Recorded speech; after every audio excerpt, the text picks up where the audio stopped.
PlayStation All-Stars is not a copy of Nintendo's Smash Bros. Series.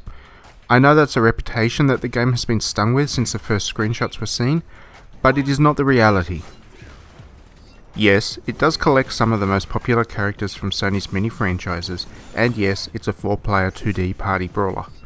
But that's where the comparisons finish. Battle Royale has its own personality and style, and some people might just prefer this one to Nintendo's series.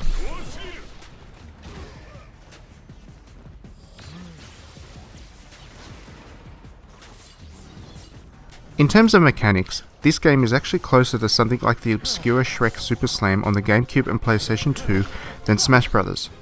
The idea is that by doing damage to your opponents, you're filling a bar at the bottom of the screen.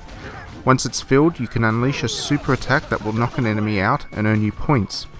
It's almost exactly the same system as used in Shrek Super Slam, except executed far better here, and it's a system that makes the game a completely different experience to what we see in Smash Bros.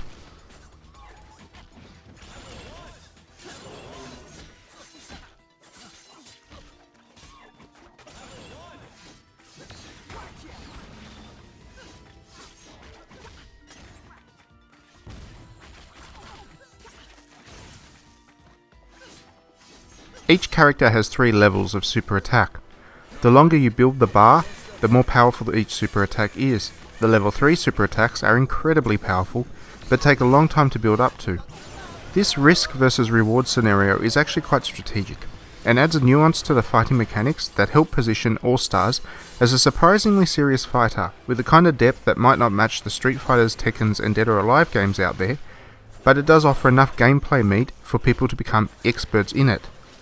Each character also plays very differently in this game, and each individual will take some time to master. Contrary to some of the other reviews out there of the game, I don't necessarily think there are balancing issues, as the more overtly powerful characters, such as Kratos, has subtle differences that are challenging, but not impossible, to exploit.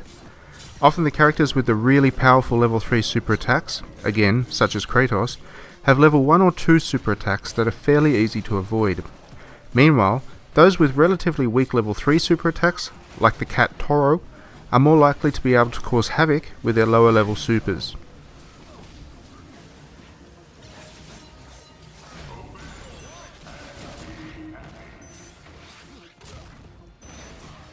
Ultimately, every character feels powerful to play with, and it's a real joy to watch the flow of combat in this game.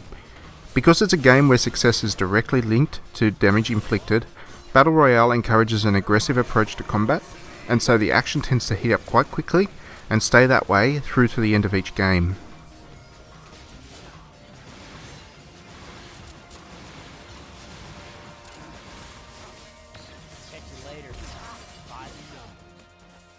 People who do feel inclined to compare Battle Royale to Smash Bros.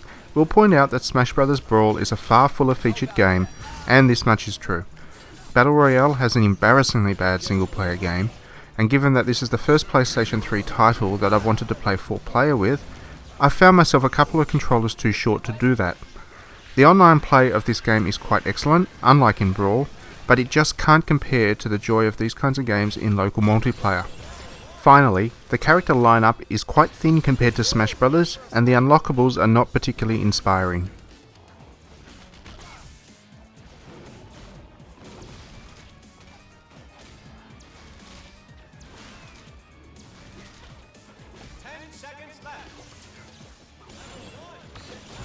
But then, this is the first game in what I hope becomes a franchise from here.